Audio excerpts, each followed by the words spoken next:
வச்சுருக்க? பிரேக்ஃபாஸ்ட்டாக கலர் கலராக இல்லைப்பா. இன்றைக்கி வந்து உனக்கு அண்ணனுக்கு ஹெல்த்தியாக கொடுக்கலான்ட்டு பீட்ரூட்டு கேரட் இதை வச்சு சப்பாத்தி பண்ணலாம் அப்படின்ட்டு ஐடியா பண்ணியிருக்கேன். பீட்ரூட் தனியாக கேரட் தனியாக சப்பாத்தி. ஓகேவா? இதில் என்னென்னா நம்ம இவங்க 2 பேரையும் தனித்தனியாக அரைச்சிக்க போகிறோம். சின்ன சின்ன ஸ்பைசஸ் போட்டு அரைக்க போகிறோம். ஓகே.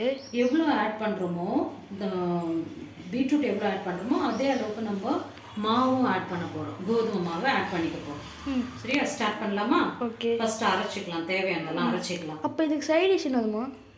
இதுக்கு சைட் டிஷ் வந்து அப்படியே சாப்பிடலாம். ரொம்ப தேவைப்படுதுன்னா நீங்கள் எதாவது வச்சு சாப்பிடணும் அப்படின்னு நினைக்கிறீங்க அப்படின்னா தயிர் கொஞ்சம் மசாலா போட்டு, கொஞ்சம் சீரகம் போட்டு, கொஞ்சம் அப்படி பெப்பர் போட்டு, சால்ட் போட்டு அதையே வச்சு நம்ம சாப்பிட்டுக்கலாம். ரைத்தா வச்சு சாப்பிட்லாம். சரியா? வெள்ளரிக்காய் வச்சு சாப்பிட்லாம். சரியா? நம்ம ஸ்டார்ட் பண்ணலாமா? ஓகே. என்னென்ன அரைக்கணும்? வந்து 1 கப்பு பீட்ரூட் எடுத்துருக்கோம் இல்லையா, அந்த பீட்ரூட் அரைச்சிக்கலாம். ஃபுல்லாக க்ளீன் பண்ணி போட்டுக்கலாம். பீட்ரூட்டு வாட்டர் எதுனா ஊற்றணுமா? இல்லை, அதுலேயே தண்ணி வரும். ஒரு சின்ன துண்டு இஞ்சி, அப்புறம் 2 பூண்டு இது போட்டுட்டு நம்ம இதை அரைக்க போகிறோம்.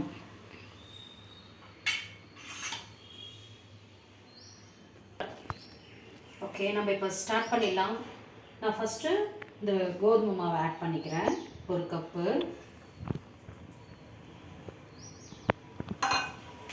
ஓகே. உப்பு ஆட் பண்ணிக்கலாம். தேவையான அளவுக்கு உப்பு. நம்ம பீட்ரூட்டும் சேர்க்கறதால கொஞ்சம் கூடுதலாக இதில் கொஞ்சம் நான் மிளகாத்தூளெல்லாம் ஆட் பண்ண போகிறதால உப்பு போட்டுக்கலாம் தாராளமாக. அதில் நம்ம அரைச்சி வச்சுருக்க பீட்ரூட் அந்த அந்த பேஸ்ட் எடுத்து இந்த மாவில் ஆட் பண்ணிக்கலாம். இல்லை வாட்டர் ஆட் பண்ண வேணால? இல்லை, அதுலேயே தேவையான ஆட் பண்ணிக்கலாம். ஆனால் வந்து அதுக்கு முன்னாடி இதில் இன்னும் கொஞ்சமாக நமக்கு கொஞ்சம் ஸ்பைஸ் என்னன்னா சில்லி கொஞ்சமாக ஒரு 1/2 ஸ்பூன் 3/4 ஸ்பூன் சின்ன ஸ்பூனில் கொஞ்சம் சில்லி பவுடர். நமக்கு வேணும்னா நம்ம பச்சை மிளகாய் கூட போட்டு அரைச்சிக்கலாம். பட் நான் அது போடலை, நீ காரம் சாப்பிட மாட்டேன்ட்டு.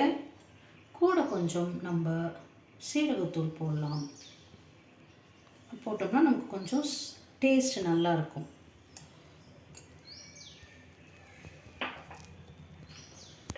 அடுத்தது அதில் கொஞ்சம் நம்ம ஓமம் ஆட் பண்ணிக்கலாம். ஓமம் கொஞ்சம் நல்லா ஸ்மெல் கொடுக்கும். கூடவே சேர்த்து கொஞ்சமாக கட் பண்ணி வச்சுருக்கேன் கொரியாண்டர், கொத்தமல்லி இலையெல்லாம் போட்டுட்டு இப்போ நம்ம நார்மலாக எப்படி சப்பாத்திக்கு பிசைவோமோ அந்த மாதிரி நம்ம பிசைஞ்சிக்கலாம். சரியா? ஓகே. இப்போ நான் அது வரைக்கும் தண்ணியை ஊற்றாமல் அது வெஜிடபிளோட மிக்ஸ் பண்ணி வச்சுருக்கேன். இப்போ லேசாக தண்ணி தெளிச்சிக்கலாம். தேவைப்பட்டாதானே? ஆமாம், நம்ம அது எப்படி நார்மல் சப்பாத்தி மாவு பிசைவோமோ அந்த கன்சிஸ்டன்சிக்கு நம்ம பிசைஞ்சு வச்சுக்கலாம்.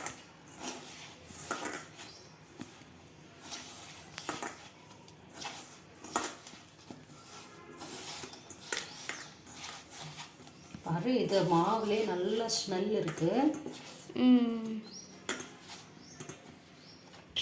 ஓகே, இப்போ நம்ம தேவையான அளவுக்கு இந்த மாவை வந்து கரெக்டாக பிசைஞ்சிட்டோம். இப்போ கொஞ்சமாக எண்ணெய் மேலே அப்ளை பண்ணி வச்சிடலாம். நம்ம யூஸ்வல் சப்பாத்திக்கு பண்ணுறதே தான். ஓகேவா? நம்ம இது கொஞ்சம் நேரம் ஒரு 1/2 hour இந்த மாவை அப்படியே வச்சிடலாம். அடுத்து நம்ம கேரட் சப்பாத்திக்கான மாவை மிக்ஸ் பண்ண போகிறோம். ஆஸ் யூஸ்வல் 1 கப் கோதுமை மாவு எடுத்திருக்கேன். அதில் கொஞ்சமாக நான் ஆல்ரெடி ஓமம் ஆட் பண்ணிட்டேன். இப்போ நம்ம அரைச்சி வச்சுருக்கேன் கேரட் பேஸ்ட் ஆட் பண்ணிவிட்டு சால்ட் ஆட் பண்ணிக்கலாம்.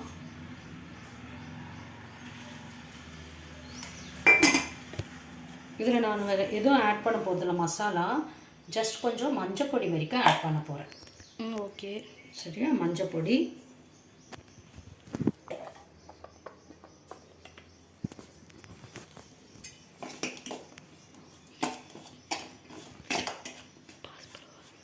மிக்ஸ் பண்ணுறது.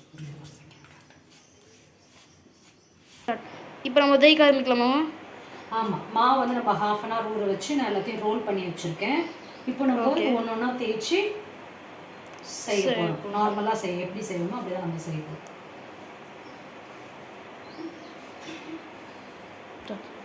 ஓகே, இப்போ நம்ம தேவையான அளவுக்கு நான் தேய்ச்சி வச்சுருக்கேன்.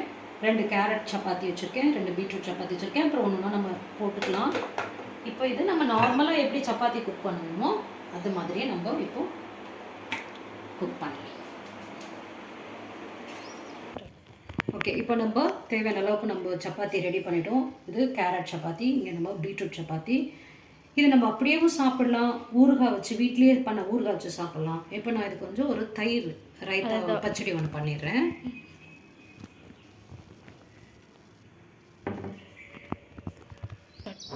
ஓகே, நம்ம தயிர் பண்ணிடலாம். இதில் வந்து நம்ம தேவையான அளவுக்கு வெங்காயம் ஆட் பண்ணிக்கலாம். நிறைய கொத்தமல்லி போட்டுக்கலாம், எவ்வளோ வேணுமோ அவ்வளோ போட்டுக்கலாம். அடுத்தது கொஞ்சமாக ரெட் சில்லி பவுடர், ரொம்ப கம்மியாக தான் நான் ஆட் பண்ணுறேன். அதுக்கப்புறம் கொஞ்சம் சால்ட், சப்பாத்திலே தேவையான அளவுக்கு இருக்குது, நம்ம இதுக்கு மட்டும் போட்டுக்கிறேன். தேவையான அப்புறம் போட்டுக்கலாம். அடுத்தது கொஞ்சமாக சீரகத்தூள், அவ்வளோ. இதை போட்டு ஒரு மிக்ஸ் கொடுத்து நம்ம இப்போ சப்பாத்தியை சாப்பிட ஆரம்பிச்சிடலாம். ஓகே,